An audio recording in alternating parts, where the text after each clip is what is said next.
Jade, you were saying about how the public just have no perception of what a nurse does. And that hasn't changed for forever, I don't think. And I think TV, and when vet practice is portrayed on TV, I don't think you see that working together.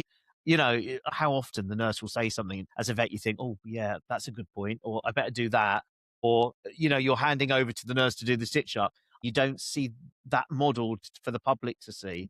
Yeah, in all of these kinds of programs, the vet is always the superhero, and that, vets you're amazing, but it does put us in a huge shadow where I think a lot of the time people can't even see us. They don't have any idea what we do. And funnily enough, a couple of weeks ago, I was on a bit of a rant at work, and I just went round pretty much all of my nursing colleagues, and I was just like, name a famous vet nurse. And they were just like, I don't know. And then I was like, okay. I was like, now name a famous female vet.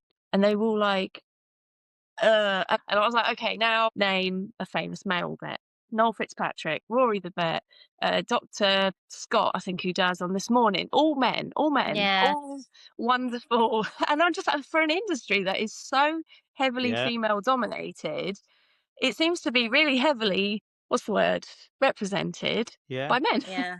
And you never see a vet nurse, like say, on these TV programs. You never see a vet nurse giving out advice on This Morning, and it just does, again, it sort of hides our abilities. And that's what I really enjoy doing with my social media, is being that voice and just being there and being like, this is my space and I deserve it. I worked hard for this qualification. I still work hard with all of my continuing professional development, and I deserve to hold this space. And I think as long as you stay within your jurisdiction. But it's like in practice, isn't it? It's like if we do a C-section, the vets are the one that speaks to the owners, but you guys save the puppies. We get them out, but then we just stitch the bitch up. Like, we don't actually do anything with the puppies because we're scrubbed. But people don't see that. Like, you guys are incredible. And I think people undervalue you so much. And it really bugs me because ask the nurses that used to be with me when I first qualified. But honestly, I'd be like, what do I do with this?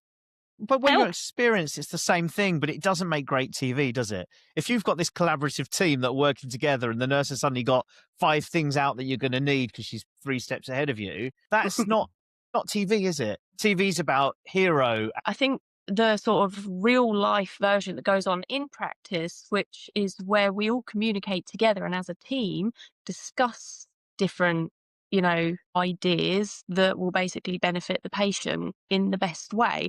And I do actually sometimes think, and I've come across many different vets throughout my journey, and I have met some that are just embrace nurses and come to us and are just like, what do you think? What do you suggest? And to be honest, I've worked at a practice, one of the first practices I worked at, it was very much, the vets were vets and they made the decisions, and I just did my job and I did what I was told. And then having since gone to other practices where you have this sort of more, just where vets communicate with you and genuinely want to know collaboration, your ideas and opinions. I remember like one of the first times a vet being like, what do you think? And I was like, me? I was like, what are you asking me? Like, I've never been asked before. And now it's normal. And it's so nice to be involved in that